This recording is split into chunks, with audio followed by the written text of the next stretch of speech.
The Ottoman Empire would go on to become one of the most prominent empires of all time, stretching across 3 continents and lasting for over 600 years. Its origins, however, were humble and unassuming. At the start of the 14th century, the political landscape of Anatolia was comprised of a mosaic of small principalities, referred to as beyliks. Out of all of these, the most unlikely candidate, the Beylik of Osman, situated in the hinterlands of northwestern Anatolia, was the one that asserted its dominance above all the others. Within less than 100 years, it metamorphosized into a power whose reach spanned both Asia and Europe. At the start of the 15th century, they were forced to deal with the disastrous consequences of the legendary Turco-Mongolian conqueror Timur's invasion of the Ottoman realm. Bouncing back from near destruction, the Ottomans would go on to reclaim their former glory, and then some. In 1453, they were able to achieve their biggest triumph in this period when the fabled city of Constantinople was caught up in the crosshairs of Ottoman ambition for the final time. So just how did the smallest beylik, situated on the frontier with the Byzantine Empire, go on to assert itself as the most dominant beylik in Anatolia and even conquer much of the Balkans? Let's find out as I trace the rise of the Ottomans in this feature-length documentary.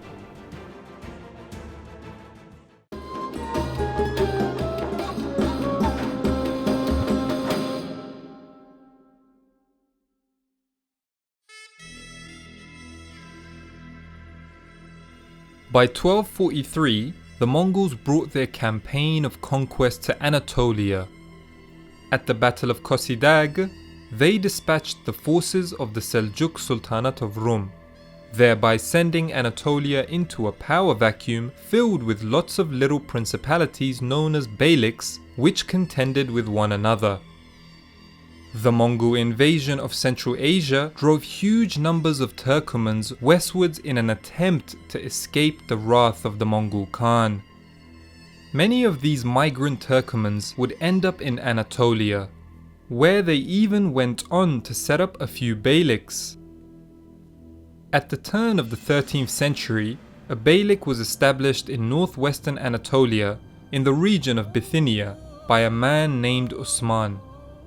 His name would lend itself to the dynasty he established, which was known as Osmanli to the Turks and Ottoman to the Europeans.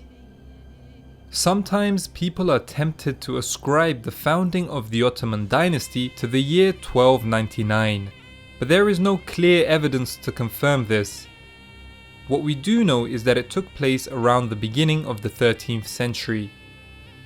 Later Ottoman historical traditions would assert that the Ottomans were from the Kai tribe of the Oghuz Confederacy, which made its way to Anatolia as a result of the Mongol conquest of Central Asia in the generation of Osman's grandfather. Whilst this makes sense chronologically, the details surrounding the origin of the Ottomans are too obscure to recount as historical facts.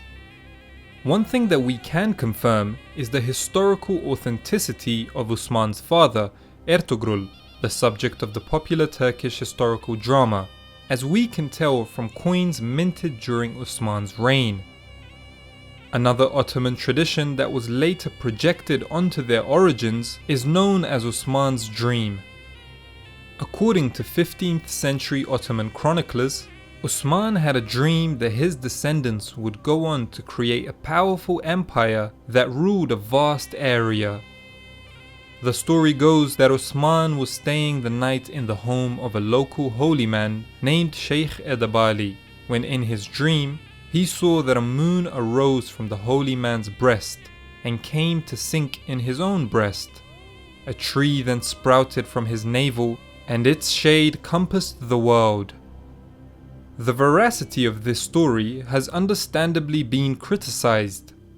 It was most likely written to give the dynasty an added layer of luster in the shape of a foundational myth, In 1301 or 1302, the first noticeable military incursion involving the Ottomans took place at the Battle of Baphius.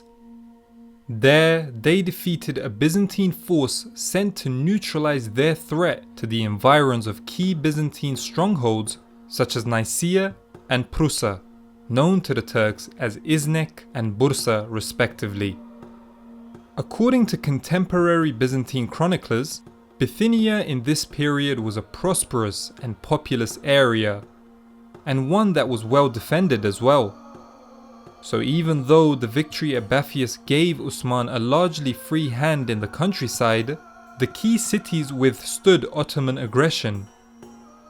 This would change early on in the reign of Osman's son and successor, Orhan. Orhan's accession to the throne was characterized by a strange and unique episode in Ottoman history. He had a brother by the name of Al-Din, who instead of fighting for his claim to the throne like future Ottoman princes would, decided to submit to Orhan's authority. And the two of them worked together, Orhan being the warrior leader who took care of military affairs, whilst Al-Din was a skilled administrator who handled state affairs. Thanks to Osman's efforts in isolating key Bithynian cities from Constantinople, the Ottomans got their first major city when Bursa finally fell in 1326, and the Ottoman imperial capital was soon moved there from their original base at Sugut. This was soon followed by the capture during the 1330s of the important cities of Iznik and Izmit, the latter being known as Nicomedia by the Byzantines. In 1345, Orhan decided to move against the neighbouring Karesi beylik. It is important to stress that attacking a fellow Muslim Turkic power whose realm fell under the Dar al-Islam or Abode of Islam category did provide issues for the Ottomans, and they felt the need to justify their actions through the internal problems the Karesi were experiencing. This is significant as it follows the tradition of most of the great imperial powers throughout history, who placed some sort of an emphasis on legitimacy and the legality of their actions, as opposed to using sheer force as the justification. At around the same time, in 1346, Orhan married the daughter of the Byzantine regent and future emperor John VI. The marriage even produced a son named Halil, who would become a contender for the Ottoman throne. The 14th century was an especially chaotic period for the Byzantines, and it experienced multiple civil wars. During one such conflict, the Ottomans got involved and were duly rewarded for their opportunism by capturing Gallipoli in 1354. This was monumental as the Ottomans could now use Gallipoli as a base to cross over to Europe. Within the next 2 decades, the Ottomans would control most of the region of Thrace in the Balkans. Orhan died in 1362. And his son Murad came to the throne after executing his brothers. This precedent of royal fratricide would come to characterize the Ottoman transfer of power between sultans in the next few centuries. Murad's reign was a period of meteoric expansion for the Ottomans. He made inroads in Anatolia at the expense of other Turkic beyliks, such as the Girmiyan beylik, and even butted heads with the powerful Karamanids. Moreover, using Gallipoli as a bridgehead to push into Europe, Murad aggressively expanded his realm at the expense of the Balkan states. Sometime in the 1360s, the Ottomans were able to capture their most important city to date, Adrianople, renamed Edirne by the Turks. This was to be the Ottoman capital all the way until 1453. His reign was not without obstacles, however. In 1366, the Savoyard Crusade managed to recapture Gallipoli for the Byzantines, but this was handed back to the Ottomans in 1376 in return for Murad's help in a Byzantine power struggle. Despite this, the Ottomans still made a lot of headway in Rumelia, as they liked to call their European territories. Much of this territorial expansion was at the expense of the Bulgarians and Serbians. This progress was hard won by the Ottomans, a point which is perfectly encapsulated by the pivotal Battle of Kosovo in 1389. Fought between the Ottomans and a Balkan Christian force led by the Serbian Prince Lazar, Sultan Murad's forces ultimately won the battle, wiping out much of the Serbian army, including Prince Lazar, thus leading to the eventual vassalage of all of Serbia in the near future. But the Ottoman victory came at a huge cost. Their army incurred heavy casualties, the most important of which was Sultan Murad himself, allegedly assassinated by the Serbian knight Milos Obilic. In the years following Kosovo, the Ottoman Empire would experience a strange fate. Under Sultan Murad's successor, Bayezid I, they would enter the 15th century more powerful than they had ever been. But within a decade, the empire was on the verge of being dismantled.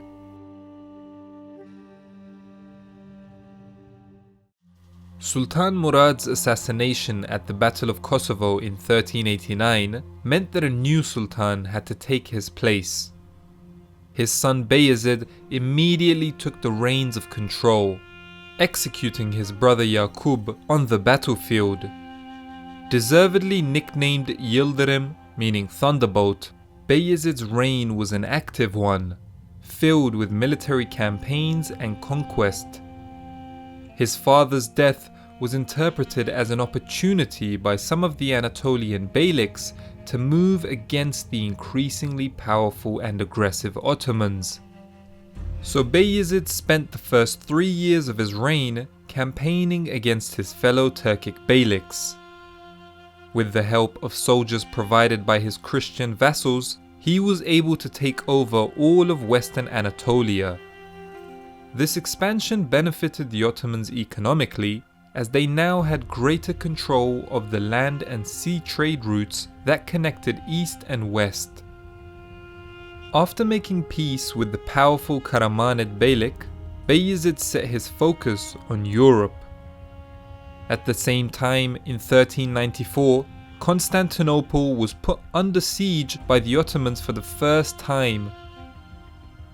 Being caught in the middle of their territories, Constantinople would have been the logical choice for an Ottoman capital. In the Balkans, Bayezid quickly annexed Bulgaria and Macedonia, and he even threatened to move beyond the Danube River. This alarmed the Hungarians, who at the time were a great power in their own right. At the behest of various parties, a crusade was organized in 1396 to stem the advance of the Ottomans. The Crusader forces, led by King Sigismund of Hungary, were decisively defeated at the Battle of Nicopolis. Victory meant that Ottoman control of the Balkans south of the Danube River was undisputed. Commemorating the victory, Bayezid commissioned the Great Mosque of Bursa, the first in a long list of magnificent mosques that would come to form an enduring aspect of the Ottomans' legacy.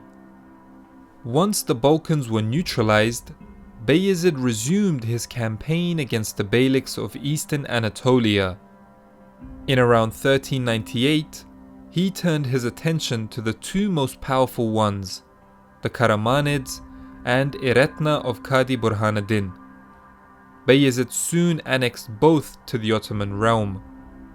It has to be noted that all this tremendous growth was thanks in part to the Devshirme, the system of youth levy imposed on its Christian subjects, mainly in the Balkans.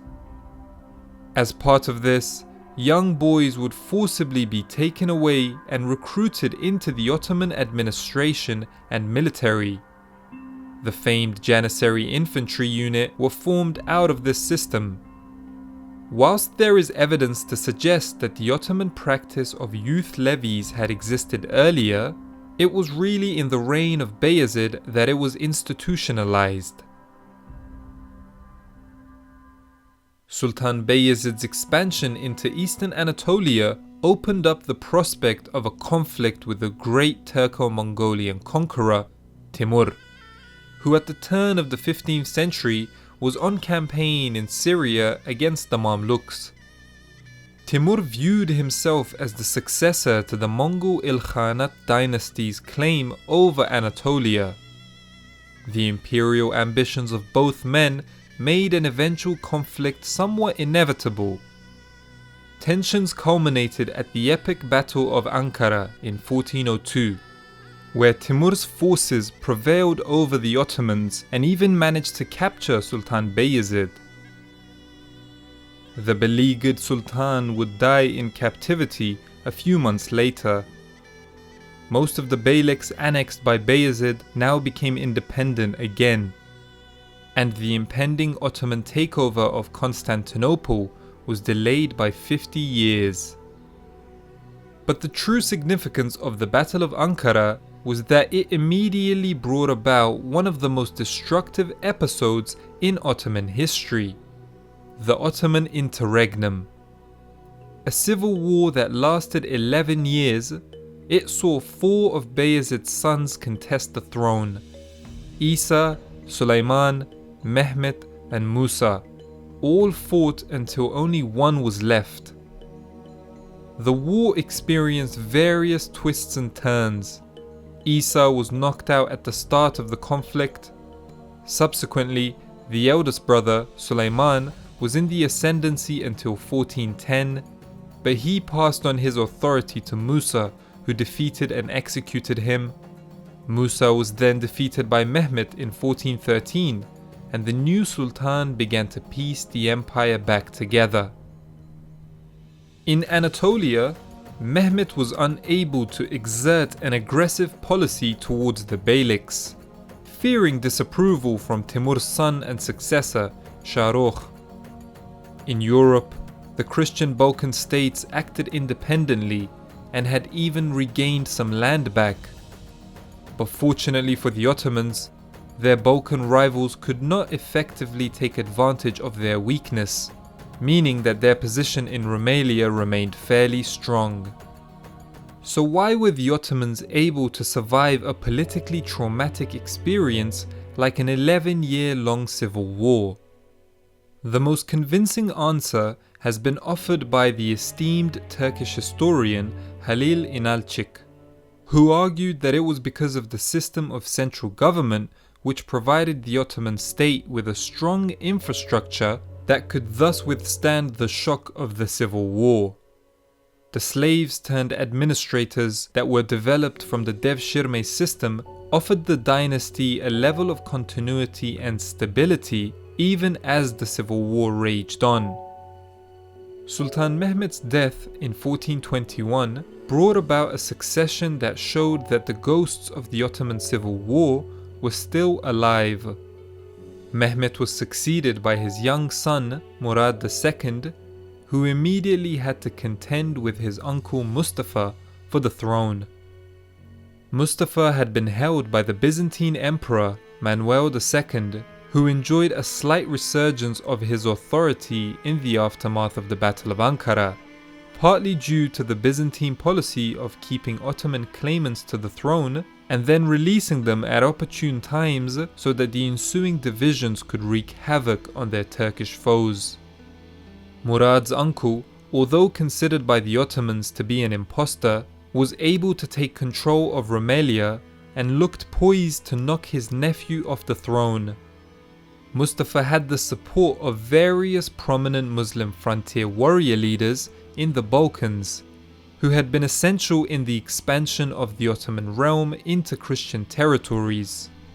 But at times, they grew disillusioned by the Ottoman efforts to centralize its authority over territories that the frontier warriors had conquered with the Ottomans.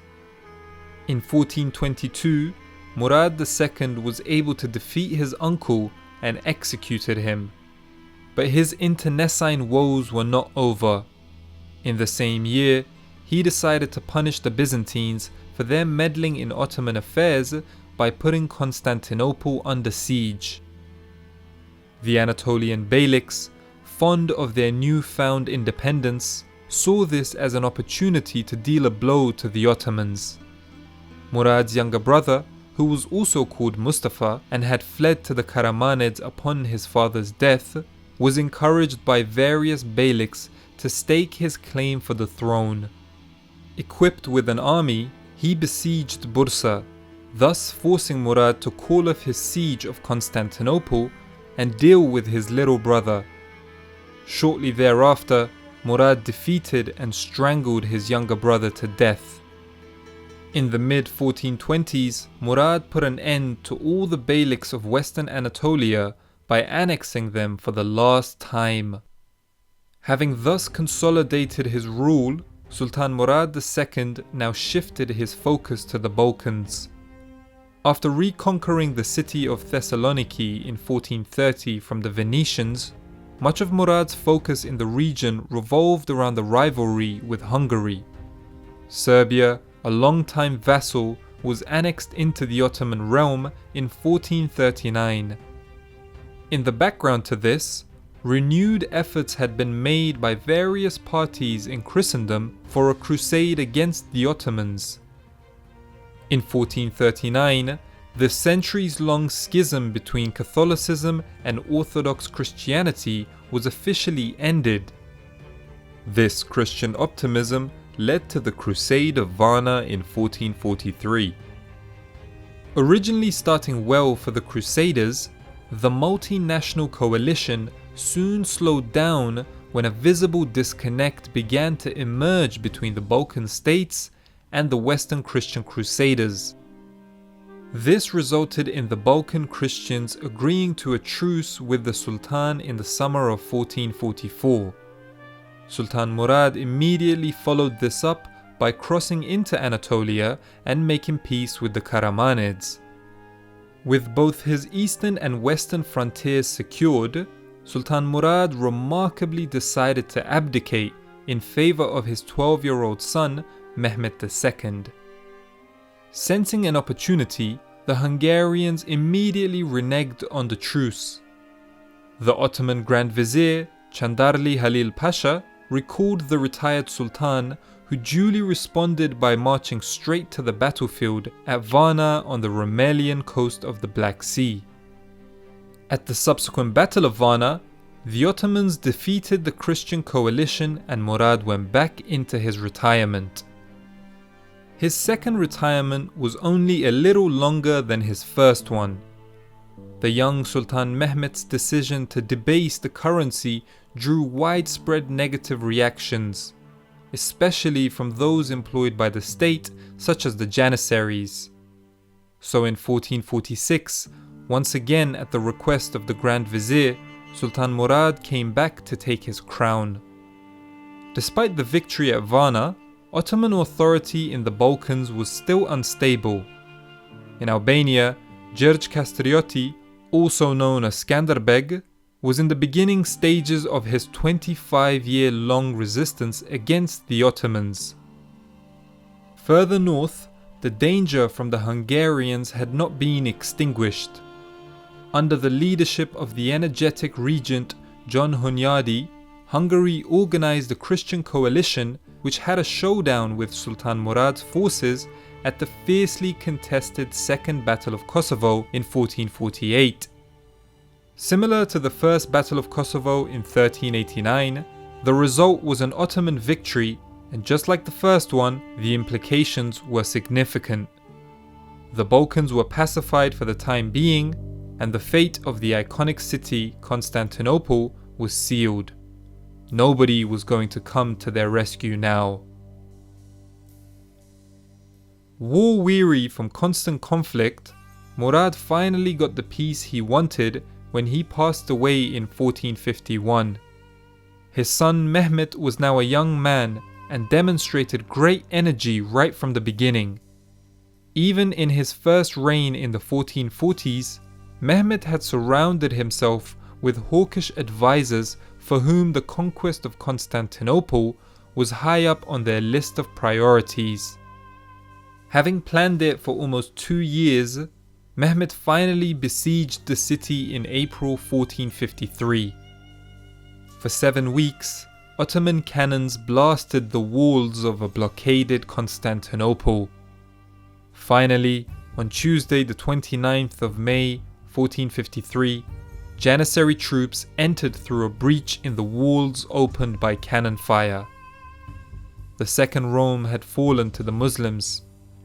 Mehmed II became Mehmed Fateh, the conqueror, and the Ottomans were now ready to fulfill Osman's dream.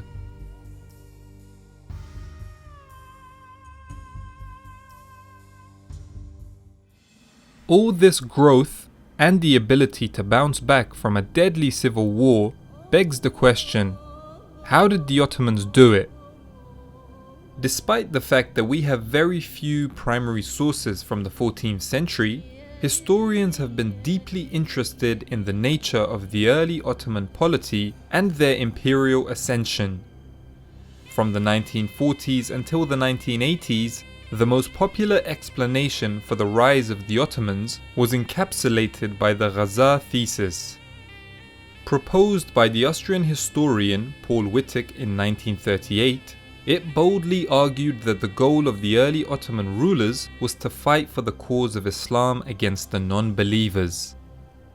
Defined by an ideology of holy war or jihad, the Ottomans were thus able to attract Ghazis, warriors fighting for Islam, who could achieve this goal.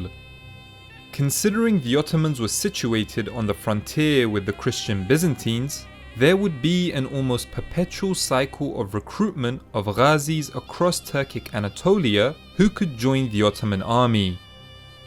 Wittig's assertion of the early Ottomans being first and foremost Islamic holy warriors was largely framed by 2 pieces of evidence. First, an inscription erected in 1337 in Bursa described the second Ottoman ruler, Orhan, as Ghazi, son of Ghazi. Secondly, a 15th century Ottoman poet described the early Ottoman rulers as Ghazis. Whilst the Ottomans' status as Ghazis was somewhat important to their prestige, this thesis has come under heavy criticism for its relative simplicity. A number of questions can be raised which demonstrate the theory's flaws. If the Ottoman success was due to Ghaza, then why did they recruit Byzantines into their ranks? We know that the early Ottomans employed a large number of Christians as soldiers and administrators. At the same time, why did the Ottomans put little to no pressure on Christians in their realm to convert to Islam? Not only that, but why did they exhibit moderation and even a keen interest in conciliation when it came to dealing with Christians? Besides their dealing with non-Muslims, if Ghaza was so important for the Ottomans, then why did they fight their fellow Muslim beyliks on a number of occasions? And perhaps most interestingly, if Ghaza is a concept that is associated with Orthodox Islam, then why did the Ottomans allow a great deal of freedom for heterodoxy within Islam? The Ottomans were well known for not only allowing, but in some cases sponsoring, esoteric and folk-style religious sects which went hand in hand with them expanding their frontiers in the 14th century. Instead of an ideology of holy war, perhaps it would be wiser to search for the answer within the context of the time and place which the Ottomans occupied. Located on the fringes of Anatolia amongst many other beyliks, the Ottomans were far from the reaches of the Mongol Ilkhanate, which sporadically made its presence felt across the peninsula.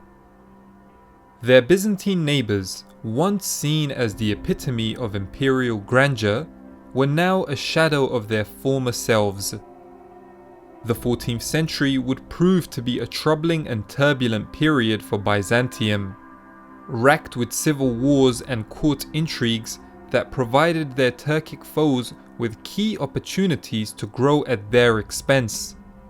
The second Ottoman ruler, Orhan I's intervention in one such civil war in the 1350s resulted in him gaining the important bridgehead Gallipoli.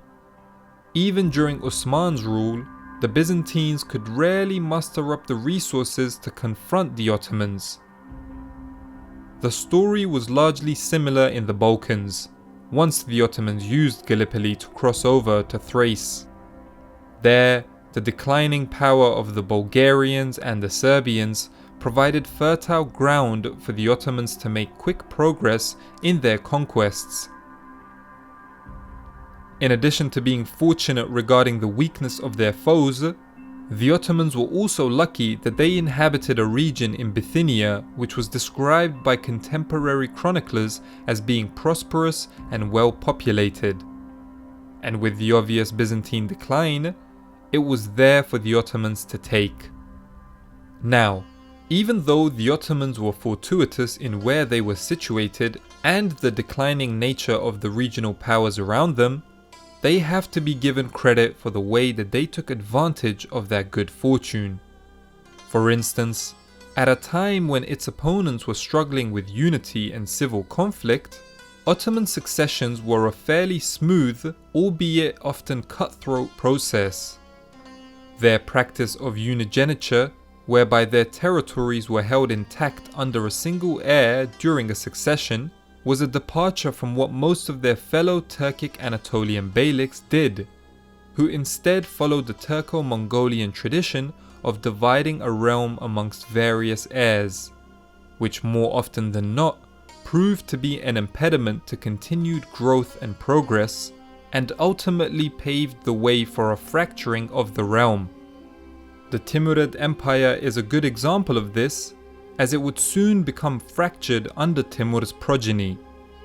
In fact, one could go as far as saying that the best reason in explaining the rise of the Ottomans was their own competence.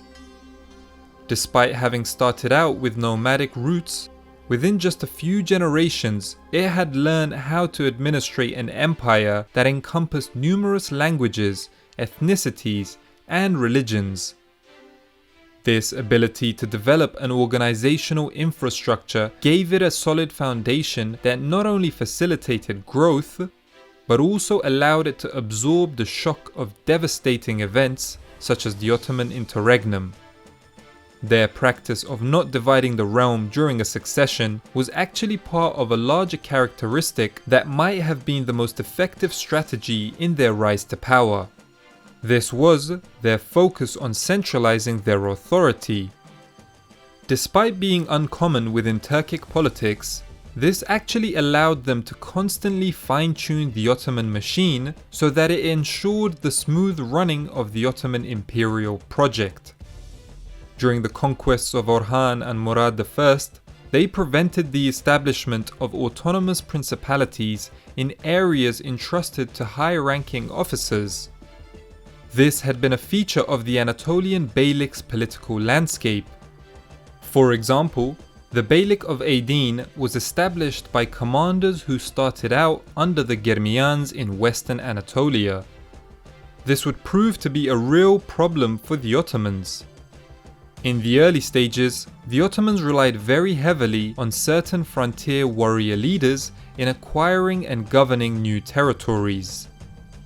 It would almost have been the natural thing for those frontier warrior leaders to assume autonomy over their territories and eventually detach from the Ottoman state.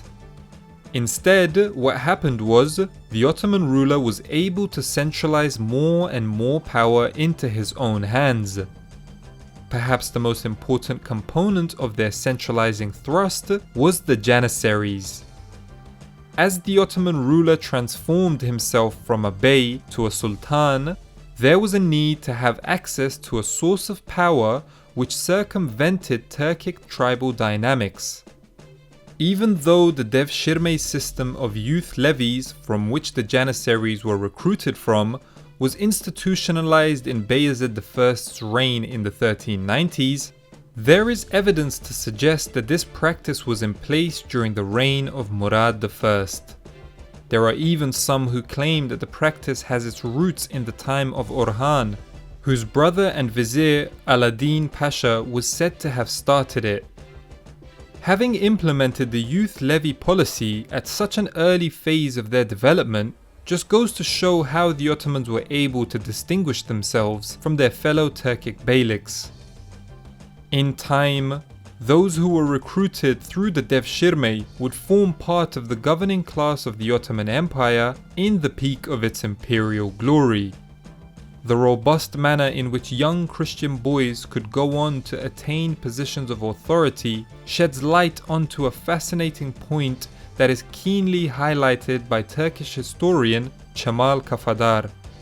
He states that a system like this could be conceivable only in a state born of those frontier conditions.